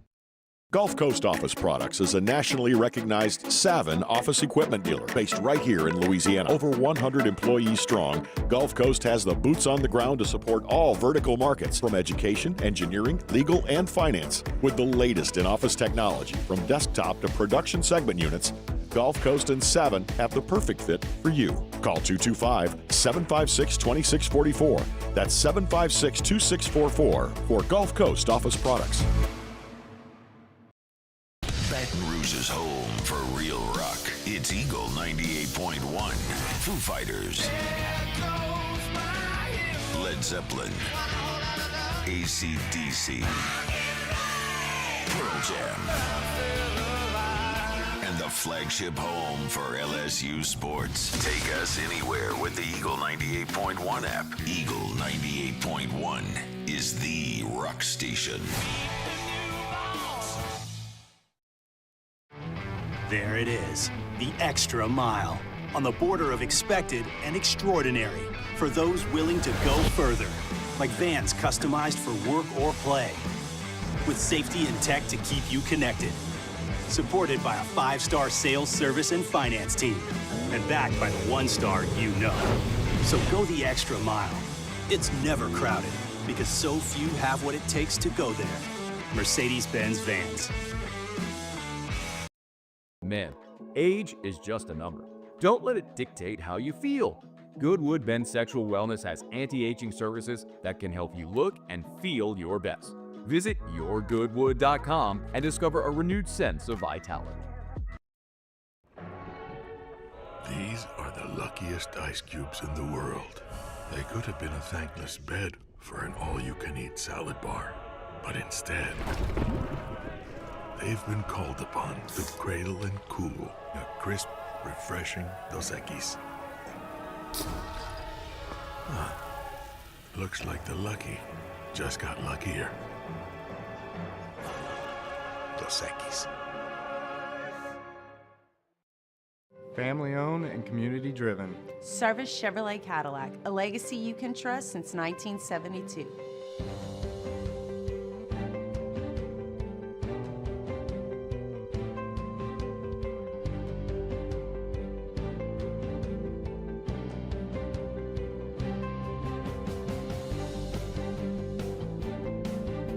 Service Chevrolet Cadillac, our family serving your family. For over 50 years. At Auctioner, we know healing is a team sport. That's why we've partnered with world-renowned orthopedic surgeon Dr. James Andrews to create the Auctioner Andrews Orthopedics and Sports.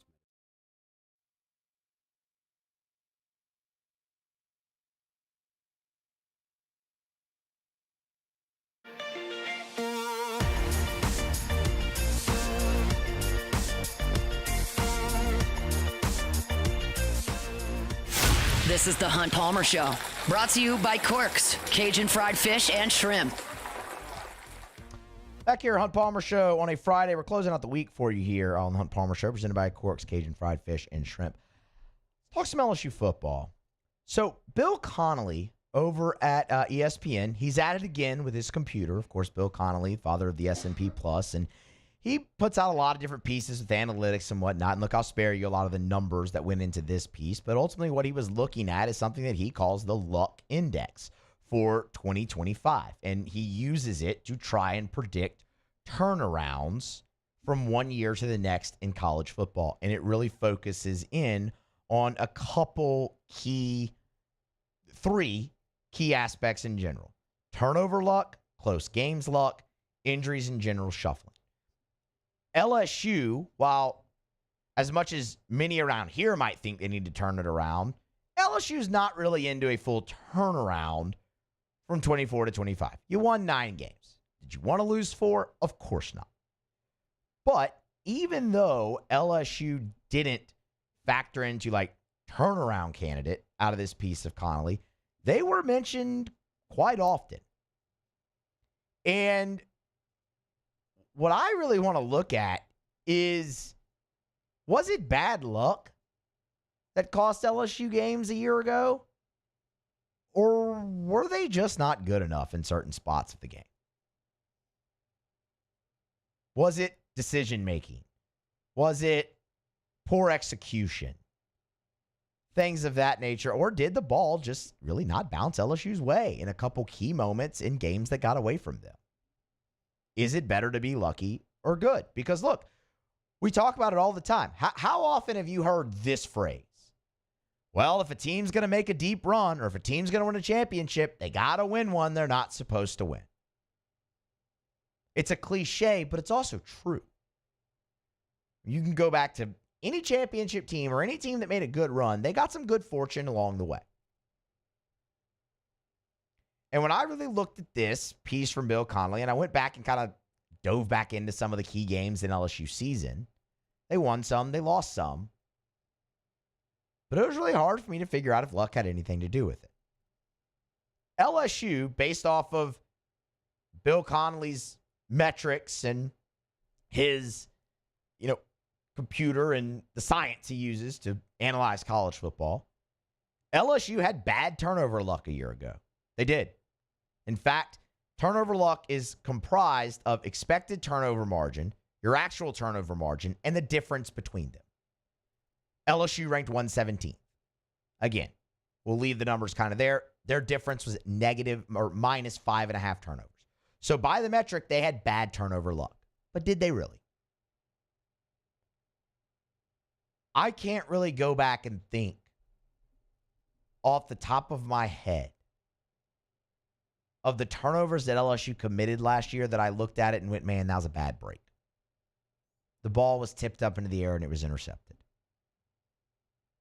Oh, man, the receiver was kind of trying to gain control of the ball, ended up taking enough steps, fumbled it away. Like, that'd be bad luck, right?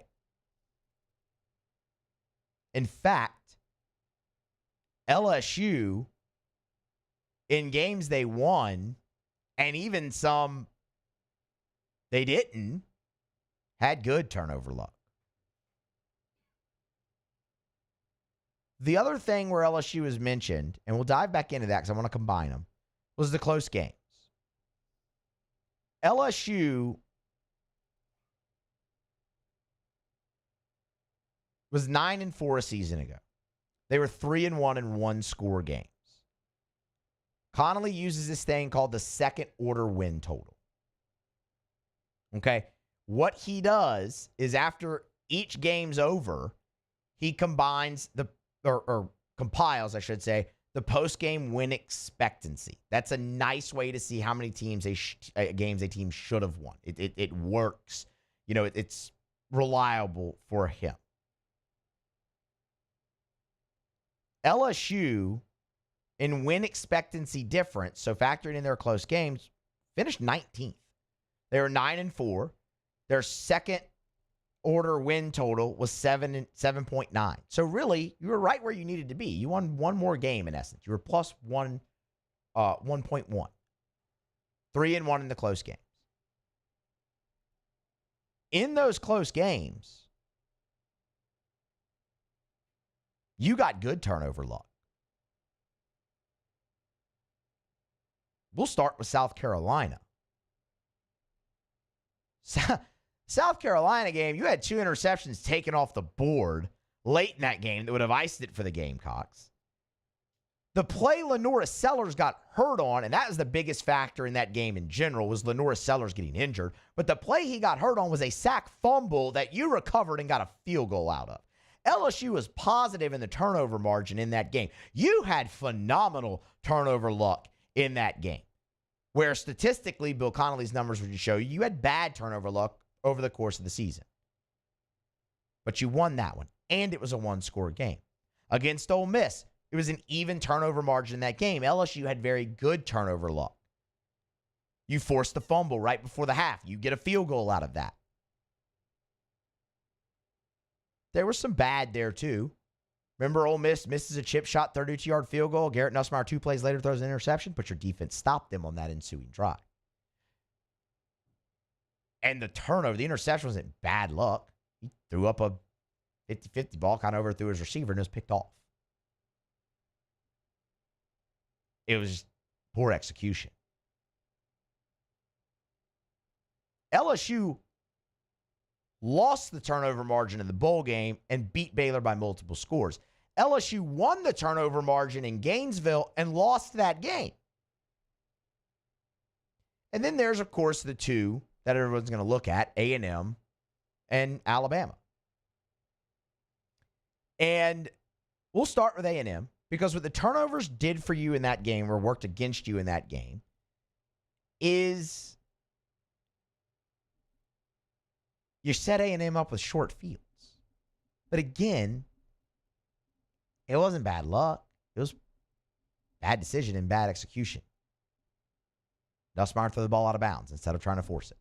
Pick, 26-yard field or whatever. Or 8-yard field on that one. The other one was like 26 yards. When he tries to throw across the sideline, when it gets an interception.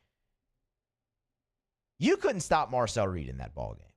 Yeah, you set him up with short fields, and that's good. But that was your own doing. It wasn't a tipped pass or anything like that.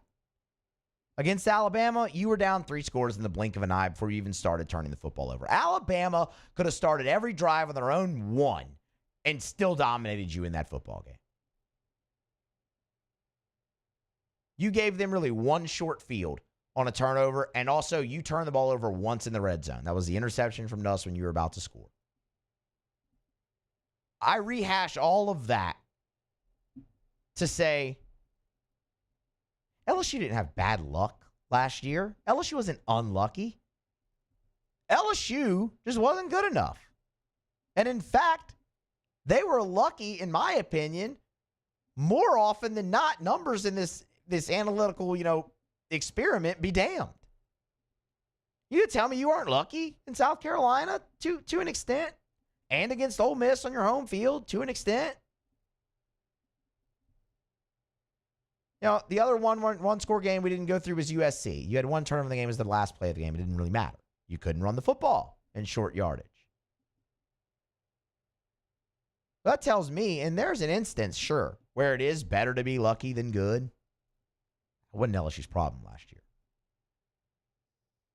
And that's why when you look at some of these metrics that he's using to project next year, they don't factor in for LSU. Would you like LSU to be better in turnover margin? Yeah, that's important.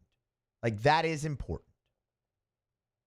But I can't really point to one game outside of Texas A&M where you can even look at it and go, turnovers cost you in that football game. And even that's pushing it because you couldn't stop Marcel Reed. You weren't talented enough. You've gone and addressed that. Teams need luck. Sure, especially if you're going to make a deep run. You need the bounces to go your way every now and then. But it is 100% better to be good than lucky. Because luck runs out. Talent, execution, coaching, none of that stuff runs out. And that's where you can look at this and say, okay, yeah, you know what? LSU was pretty darn good in the win expectancy differential. Maybe that dips a little bit this year. And you open with Clemson, that's going to be a tough one. But I would look at it and say, LSU went out and has the number 1 transfer portal class. They might be about to add A.J. Haulcy to just strengthen their hold on that. Brian Kelly's finally got the coaching staff where he wants it. This is a golden opportunity. You should be better this year because you're more talented. And you have more continuity on the staff. Luck shouldn't have anything to do with it. You should be able to make your own luck. That's why when I look at this and I say, okay, well, is LSU actually headed for a downturn? No. No. Statistics aren't everything. They're really important, but they're not everything.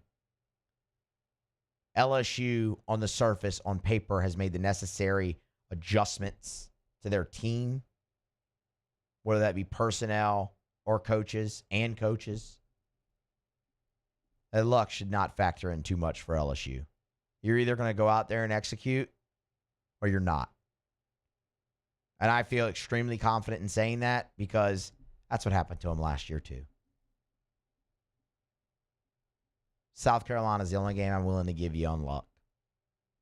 Everything else was called back because of penalties or it was poor execution.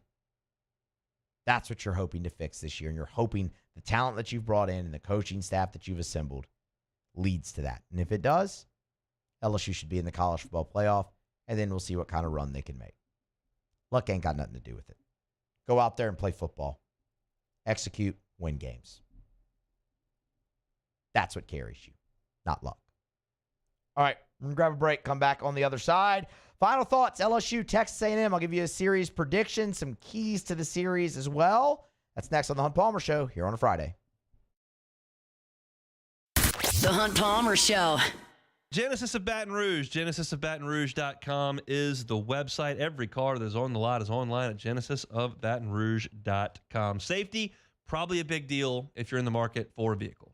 If you go shop at Genesis of Baton Rouge, you will know that you're getting behind the wheel of one of the safest cars on the road, because every single model on the line, every single model was a IIHA top safety pick. Some of them were top safety picks plus. So from the entry level to the highest end, you're talking about a car that is among the safest on the road. It's a big, big deal. So you start there, then you go check out the style, the comfort, all those bells and whistles that come with a luxury brand of vehicle. That's all there for you at Genesis of Baton Rouge. And if you make a purchase, every single purchase comes with a 10-year, 100,000-mile warranty. Every single purchase comes with 3 years of complimentary valet maintenance. It's all there at Genesis of Baton Rouge. I invite you to go by and see them, airline at Pico across from Women's Hospital, or start your process today online at GenesisofBatonRouge.com. GenesisofBatonRouge.com. At Atmos Energy, our smart choice solutions help customers save energy and emissions with rebates up to $500 off high-efficiency natural gas appliances, smart thermostats, and weatherization upgrades. Together, we're fueling our energy future.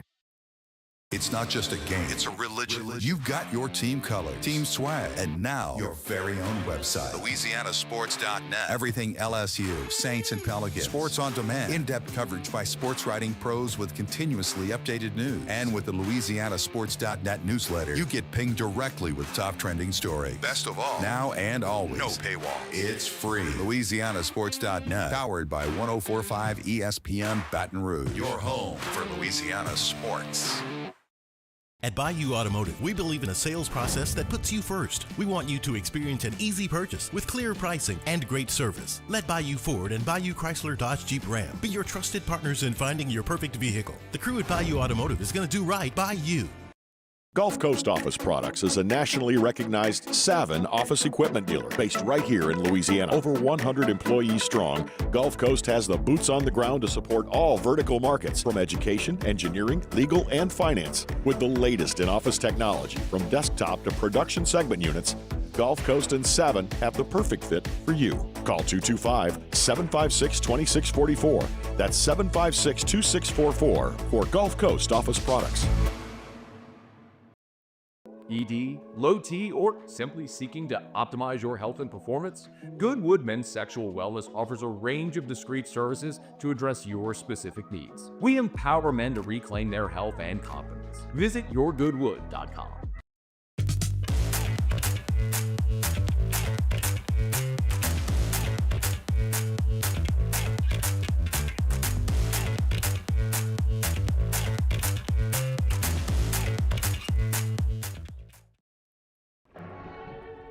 These are the luckiest ice cubes in the world. They could have been a thankless bed for an all-you-can-eat salad bar. But instead, they've been called upon to cradle and cool a crisp, refreshing Dos Equis. Looks like the lucky just got luckier. Dos Equis. At Auctioner, we know healing is a team sport. That's why we've partnered with world-renowned orthopedic surgeon Dr. James Andrews to create the Auctioner Andrews Orthopedics and Sports Medicine Institute. Whether you're a professional athlete or a weekend warrior, our team of specialists are dedicated to getting you back in the game. So whatever your reasons are for reaching your personal best, we've only got one: you.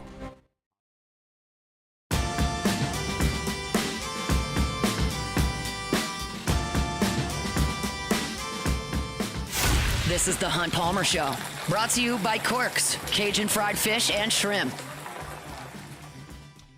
LSU-Texas A&M supposed to get underway at 6 p.m. on Friday. We'll see. Of course, we had Richard Zayn with us earlier, covers the Aggies for Texags.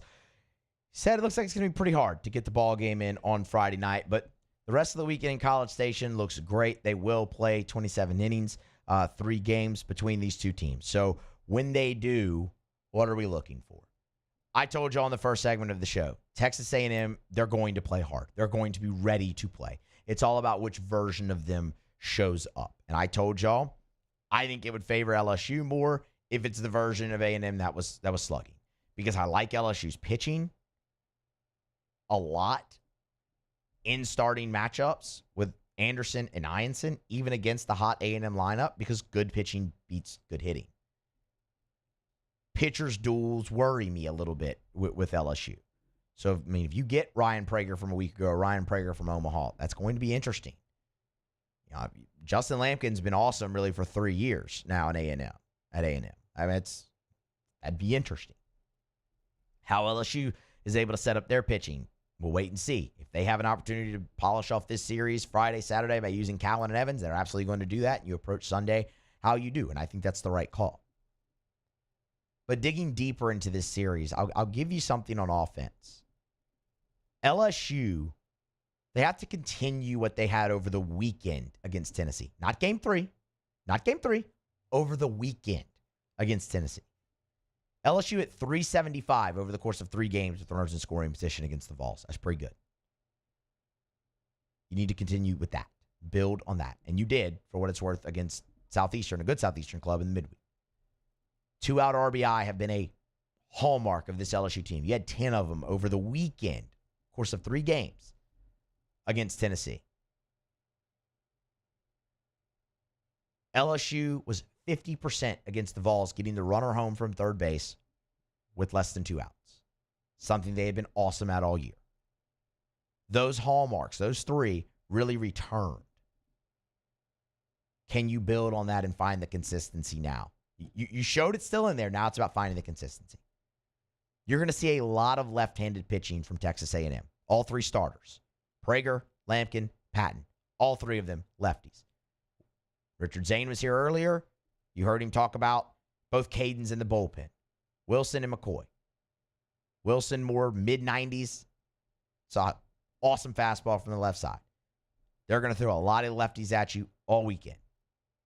Something that A&M's been doing for a while. Even back to when Rob Childress was there. With that being said, I think Ethan Fry could be huge for LSU this weekend. I think he needs to be. The splits are what they are with Fry. I think he has improved against right-handed pitching this season from where he was last season, but he is still far and away better against left-handed pitching than he is against righties. And you've seen them kind of start that platoon. With all the lefties and including 3 lefty starters, you could see 3 starts from Ethan Fry this weekend in College Station, and he needs to be big for LSU. The numbers overall in the year are still very good.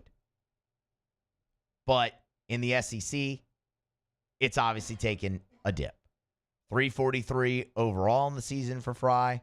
In conference play, 220. It's going to be favorable matchups for him facing all these lefties. He needs to be big for you. Jared Jones needs to find the consistency. Jared hit 333 against Tennessee. It was a really, really great weekend. Great to see him kind of break out of that. Went yard again on Tuesday. Consistency. I'm fired up to see Luis Hernandez try to build off what he did on Sunday. And then, man, if you can get Monster Milam going this weekend, that would be huge, because once he breaks out of it again, that is going to be a catalyst for this offense that they sorely, sorely need heading down the stretch.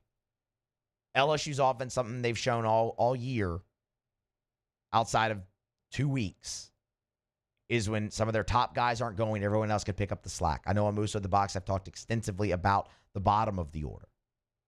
You saw that against Tennessee in certain moments. When you get Monster Milam back going, and you will, that's going to be a huge catalyst, and there could be no better time than doing that here this weekend on the road. Just like I think Ethan Fry's big for you against left-handed pitching on the offensive side, I think LSU's left-handed pitching is going to be huge in this series as well. Whether it's Cade Anderson, whether it's Connor Ware, Cooper Williams, DJ Primo, whenever those guys in the bullpen number is called, they have to go out and execute, and there's going to be spots for that. Because A&M, while their lineup's not as left-handed heavy as it has been in the past, their best hitters, some of their best hitters are left-handed. Jace Laviolette, Caden Kent, Caden Sorrell. There's going to be big moments in this series where you go to your bullpen for a lefty to win a matchup, and those guys, Ware, Primo, Williams, they have to be up to the task. They have to execute and knock it out.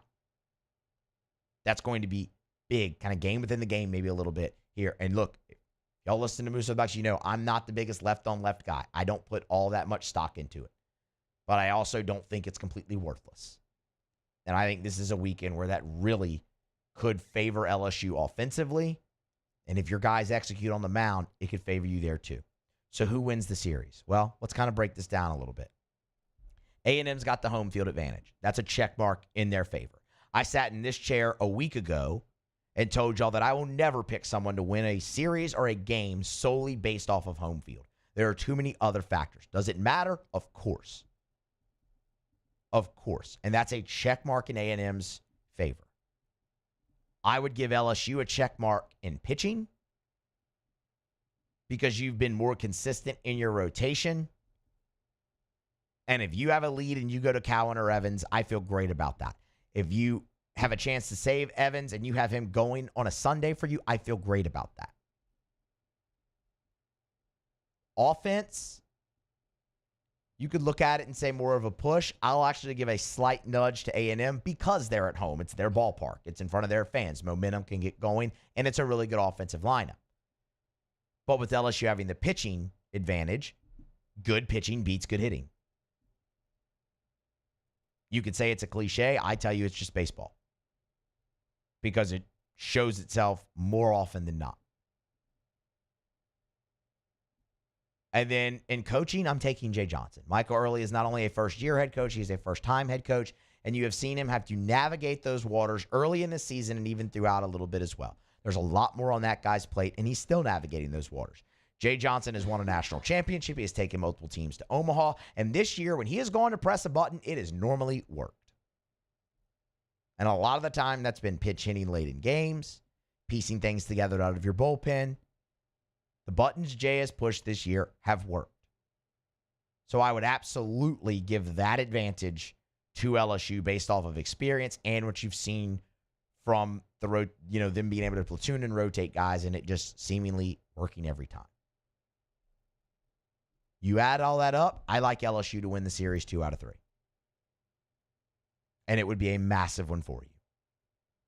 It's a quad 1 opportunity with A&M being a top 40 RPI team and you doing it on the road. It would give you some margin for error again back as you face your toughest remaining series at home and then go to South Carolina. It would get you to 16 wins in the league. And I think I don't know if I want to say I think you're better than A&M, but I think you've definitely been more consistent and you definitely played better than them over the course of the season. Anything can happen. It's baseball. But I like the Tigers to go and get this one done. For all the reasons stated there. And man, look, when you face Ryan Prager, hit him. Because everybody has. SEC teams are hitting, let me make sure I have it right, 321 off of Ryan Prager. You heard Richard Zayn earlier. He's been in the middle of the plate. LSU's been great at hitting mistakes. Hit mistakes. You win behind Cade Anderson and defeat Prager, you're in the same spot you were a week ago. You got 2 games to win 1 more. It's a big series for LSU because it could lighten things up a little bit for you in your final 2 weekends. I like the Tigers, 2 out of 3. I don't have a full recap for you. Obviously, on Monday, I will have full coverage for you on Musso at the Box all throughout the weekend. Please get subscribed. Wrap up hour number 2 and Friday on the Hunt Palmer Show with Take It or Leave It. Next, stay here. The Hunt Palmer Show. These ice cubes could have been a thankless bed for an all-you-can-eat salad bar. But instead, they cradle and cool the crisp, refreshing Dos Equis. Nicely done, ice cubes.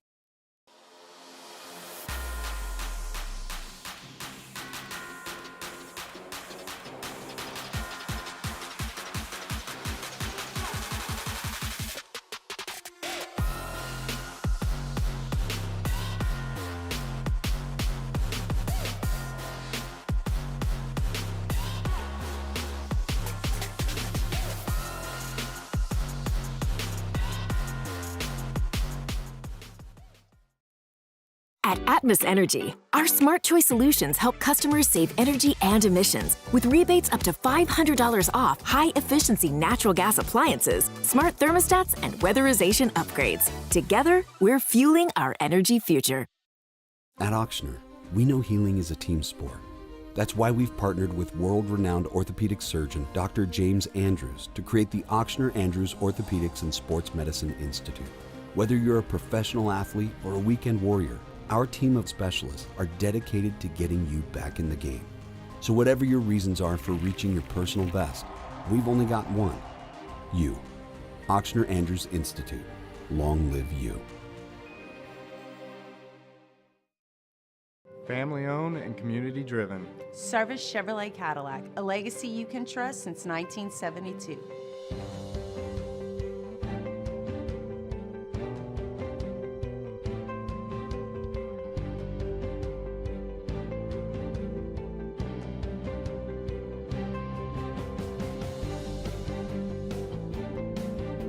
Service Chevrolet Cadillac, our family serving your family. For over 50 years. Gulf Coast Office Products is a nationally recognized Savin office equipment dealer based right here in Louisiana. Over 100 employees strong, Gulf Coast has the boots on the ground to support all vertical markets, from education, engineering, legal, and finance. With the latest in office technology, from desktop to production segment units, Gulf Coast and Savin have the perfect fit for you. Call 225-756-2644. That's 756-2644 for Gulf Coast Office Products. Man, age is just a number. Don't let it dictate how you feel. Goodwood Men's Sexual Wellness has anti-aging services that can help you look and feel your best. Visit yourgoodwood.com and discover a renewed sense of vitality. At Bayou Automotive, we believe in a sales process that puts you first. We want you to experience an easy purchase with clear pricing and great service. Let Bayou Ford and Bayou Chrysler Dodge Jeep Ram be your trusted partners in finding your perfect vehicle. The crew at Bayou Automotive is going to do right by you. Gulf Coast Bank and Trust is giving our customers the power to bank anywhere, anytime during this challenging event. And we're right there with you. Our mobile banking app is a smart way to manage your money and time. Gulf Coast Bank and Trust, the bank that cares about you. Looking for the ultimate game day experience? Come to the Queen Casino in Baton Rouge. Savor game day platters and snacks, plus drink specials at 1717 Kitchen and Cocktail. So come out for game day and let our team make you the MVP. The Queen Casino, where every moment is a win. At Bayou Automotive, we believe in a sales process that puts you first. We want you to experience an easy purchase with clear pricing and great service. Let Bayou Ford and Bayou Chrysler Dodge Jeep Ram be your trusted partners in finding your perfect vehicle. The crew at Bayou Automotive is going to do right by you.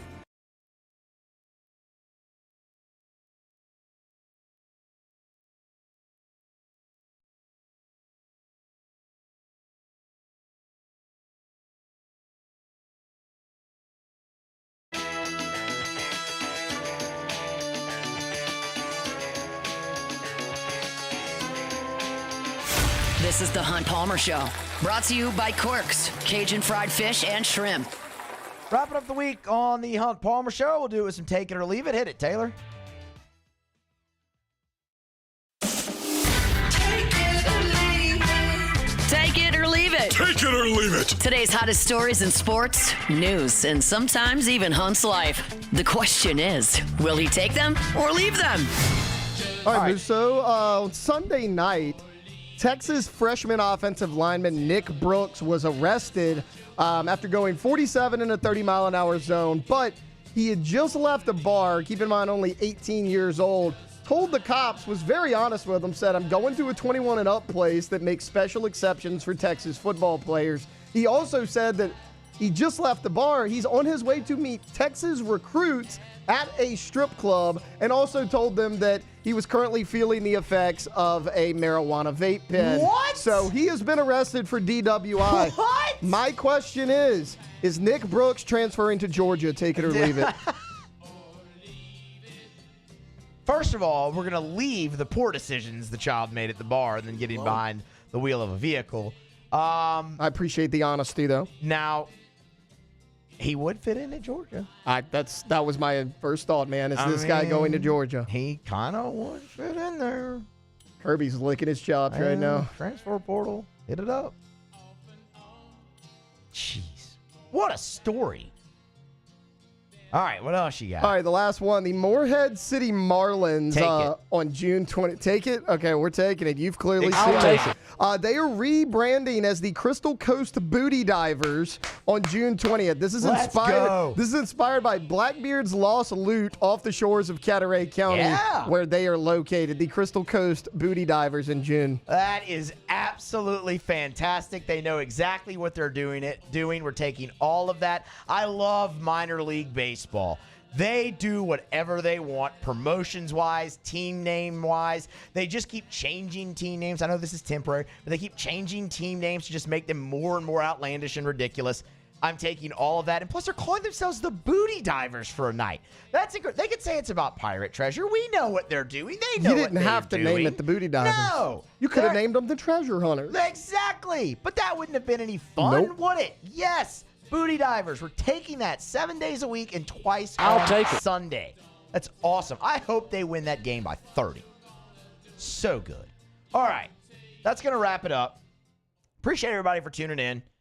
Enjoyed filling in again here just for a quick 2 hours. Hunt's back on Monday. Matt is coming up next here for AFR. He'll drive you home. And again, Hunt will be back on Monday for the Hunt Palmer Show. Be here for that. The Hunt Palmer Show.